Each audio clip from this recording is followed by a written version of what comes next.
கட்சியினுடைய தலைமை ஒருங்கிணைப்பாளர் சீமான் போட்டிருக்காரு. எல்லா கட்சியும் தேர்தலை ஒட்டி தேர்தல் அறிக்கை வெளியிடுவாங்க, நீங்க செயற்பாட்டு வரைவுன்னு வெளியிடுறீங்க. ரெண்டுக்கும் என்ன வித்தியாசம்? தேர்தல் அறிக்கை தம்பிக்கிட்ட சொல்லணும். இவங்க போய் என்ன பண்ணுவாங்க, 5 ஆண்டு ஆட்சி செஞ்சுட்டு மக்களை போய் சந்திச்சு அறிக்கை தயார் பண்றோம்பாங்க. மக்கள்கிட்ட போய் இப்போ உங்க கனவு என்னன்னு கேட்பாங்க, மக்கள்கிட்ட போய் உங்க பிரச்சனை என்னன்னு கேட்பாங்க. அப்ப என் பிரச்சனை என்னன்னு தெரியாம தான் 5 வருஷம் ஆண்டுகிட்டு இருந்தீங்களான்னா அதுக்கு பதில் இருக்காது. மக்கள்கிட்ட போய் கேட்டுக்கிட்டு வந்து தேர்தல் அறிக்கை கொடுக்குறோம்பாங்க. அது அறிக்கிற முதுகு சுகமா சொரிஞ்சு கொடுக்கறது தான். அதுல போன தடவை கொடுத்த அறிக்கை என்ன, அந்த அறிக்கையில எவ்வளவு நிறைவேற்றிருக்கிறீங்க, அதுல பணி நிரந்தரம், நீங்க பகுதி நேர ஆசிரியருக்கு பணி நிரந்தரம், நீங்க இந்த ஆசிரியர்களுக்கு தேர்வு எழுதியிருக்க நியமனம், நீங்க பழைய ஓய்வூதியம், நீங்க அதெல்லாம் எங்க நீட்ட ஒழிப்போம் நீங்க சொன்ன, நீங்க தான் ஒளிஞ்சுக்கிட்டீங்கள ஒளி அது ஒண்ணு. அப்ப இது எல்லாமே வெற்று அறிக்கை. அது நான் அப்படி சொல்லல, நான் தேர்தல் அறிக்கை கொடுக்கறதுக்கு வரல. எங்க ஆட்சி இப்படி இருக்கும், இந்த ஆட்சியில வாழ உங்களுக்கு விருப்பமா இல்லையா? விருப்பம்னா எங்க பிள்ளைகளை தேர்வு பண்ணுங்க, உங்க பிள்ளைகளை. இல்லைன்னா இருக்கிற ஆட்சியை நல்லா தான் இருக்குன்னா அங்கேயே இருந்துருங்க, அவ்வளவுதான். அதான் கோட்பாடு. சார், தேர்தல் அறிக்கையில கொடுக்கறது எல்லாத்தையுமே செயல்படுத்த சாத்தியம் இல்லை, இல்ல குறிப்பிட்ட காலத்துக்குள்ள சாத்தியம் இல்லைன்னு சொல்லுவாங்க. நீங்க கொடுத்துருக்கலாம் பார்த்தனாக்கா எத்தனை வருஷம் செயல்படுத்த முடியும்? முதல்ல ஆட்சிக்கு வர்றதுக்கான வழிமுறைகள் இல்ல இப்ப இது ஒரு விஷயம். ஒரு தலைவன் நானே சாதிச்சு முடிப்பேன்னு நினைக்கிறவன் தலைவன் இல்ல. நான் இல்லைனாலும் என் அடுத்த தலைமுறை சாதிக்கும்னு தயார் பண்றான் பாருங்க, அவன் தான் சிறந்த தலைவன். இப்ப எனக்கு அது கனவு இல்ல. நான் என் கனவை என் பிள்ளைகளுக்கு கொடுத்துருக்கேன். என் தலைவை எனக்கு கொடுத்தான், என் தலைவனுக்கு முன்னாடி எங்க முன்னவன் கொடுத்தான். அவன் கனவையும் சேர்த்து நான் சுமந்து போறேன். இப்ப என் கனவை என் பிள்ளைகளுக்கு கடத்துறேன், இப்ப உங்க கூட கடத்துறேன். அப்ப இது சரியா இருக்குன்னா நீங்க தேர்வு பண்ணணும். தேர்வு பண்ணா அது சிறப்பா ஆட்சி செஞ்சா 5 ஆண்டுகளை பெரும் மாறுதலை கொண்டு வர முடியும். அதெல்லாம் நம்மளால 5 ஆண்டு 10 ஆண்டு இல்லை. நான் முடியலைன்னா என் பிள்ளைகள்கிட்ட இந்த மாதிரி ஒரு வழியை போட்டு இதுதான் பாதை, இதுல போன்றேன், இதாண்டா பாதை, இதுல போ, அவ்வளவுதானே.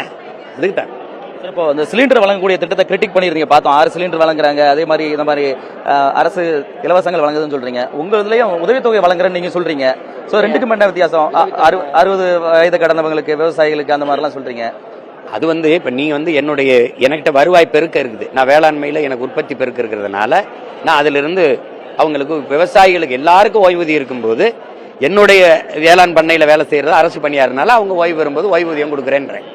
அது சரிதான். இப்ப நான் என்ன கேட்கிறேன், நீங்க எரிகாற்றூர்ல எங்க இருந்து கொடுப்பீங்க, வாங்கி கொடுப்பீங்கிறேன். இப்ப நான் என் பண்ணையில நானே உருவாக்கிக்கிறேன். பயோகேஸ் உங்களுக்கு புரியுது. நான் கணக்கு இல்லாம தயாரிச்சு என் வீடுகளுக்கு எனக்கு இலவசமா தர மாட்டேன்.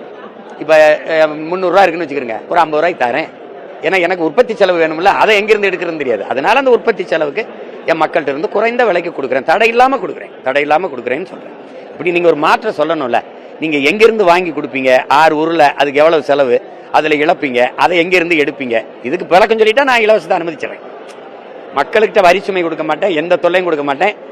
என் சொத்தை பூரா வித்து கொடுப்பேன்னா சரி நீ நல்லா கொடுங்க, மகரசனை கொடுங்க அப்படின்னு நம்ம சொல்லலாம். அது இல்ல, என் ரத்தத்தை எடுத்து 300 மில்லியை எடுத்துக்கிட்டு ஒரு 50 மில்லியை ஏற்றி விடுறத 5 மில்லியை ஏற்றி விடுறத நீ சேவைன்னு சொன்னீங்கன்னா ஒன்னு என்ன பண்ணலாம் சொல்லுங்க சார். மகளிர் உதவித்தொகை எல்லா கட்சிகளும் பொதுவாக திமுக, அதிமுக, விஜய் அவர்கள் கூட எல்லாருமே சொல்லியிருக்காங்க மகளிருக்கான உதவித்தொகை வழங்கப்படுன்றாங்க. நீங்க அந்த மாதிரி அறிவிப்புகள் எதுவும் இல்ல? அதெல்லாம் இல்ல. நான் எங்க அம்மாவை கையேந்தி எங்க அக்கா தங்கச்சி கையேந்து வைக்க தயாரா இல்ல.